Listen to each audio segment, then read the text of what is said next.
Hi everyone, welcome back to my Master Grade Sinanju work in progress and how to airbrush your Gunpla series.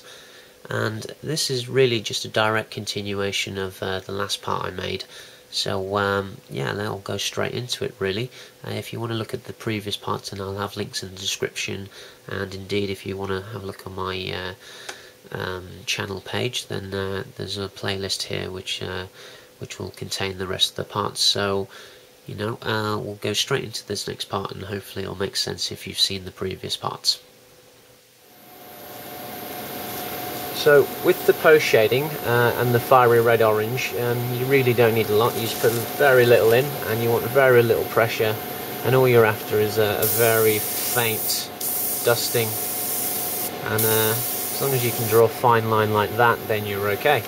And for instance, on this little mask area, I know you can't see very well now, but I will show you in more detail later on.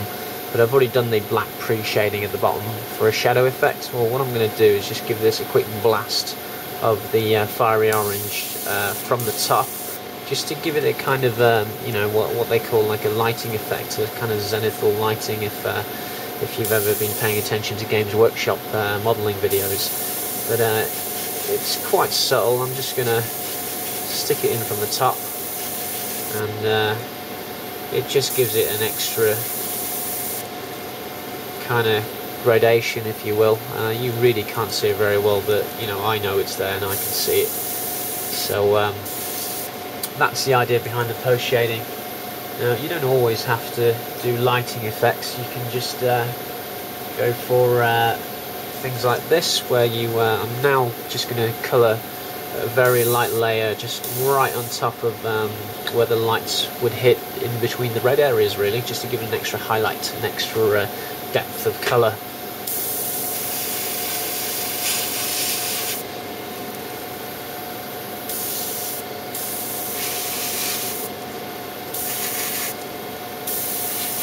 And you really don't want to overdo this. You just want a little bit, just to give it some extra colour that's different. That is different from the pre-existing red base colour.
So, these pieces here are already looking very, very different than how they started off even a couple of videos ago. So, let's give it an extra highlight.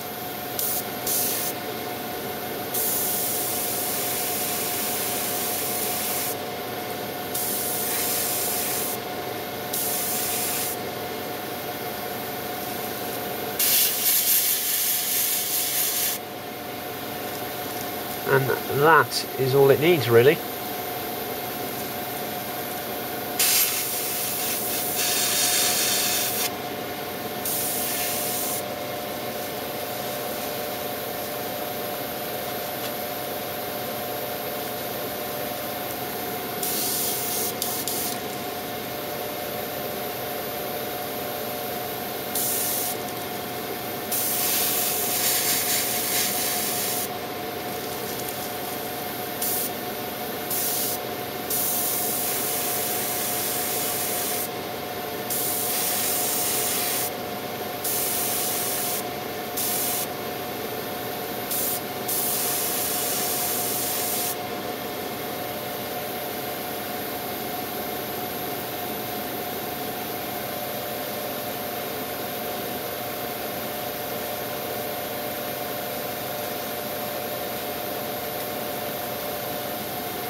So pieces like this top of the head, the dome, I know you can't see it very well again, but this works really well at highlighting the very top,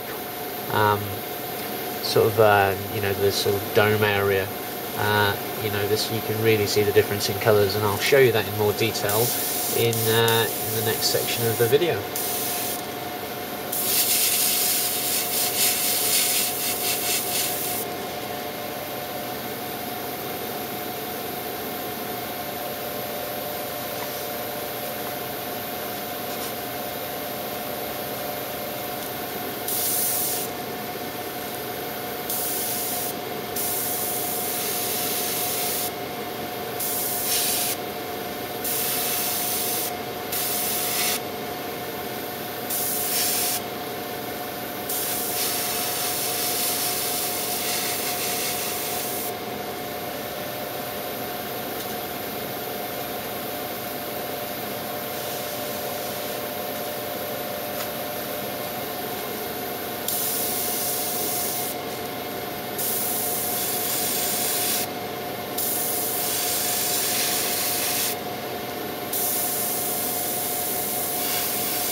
Right, so I'm pretty happy with all those pieces, and that's really all it takes. And just remember that when you're doing this, you know, you want to have quite a lot of control. So I'll just show you with the extra paint that I have in my airbrush, and you want to be able to do things like this. You want, you know, that kind of control really. And I'll pull it back a little bit, and it's quite misty. And then if I want to go into some really sort of tight areas, and I can get it right down to, you know, that kind of fine line sort of size. And that's all there is to it really. So from now on it's a case of rinse and repeat. So thanks for bearing with me in these videos. I know I'm not talking too much, but you know, I guess you really just need to take a look at what I'm doing to understand. So thank you very much.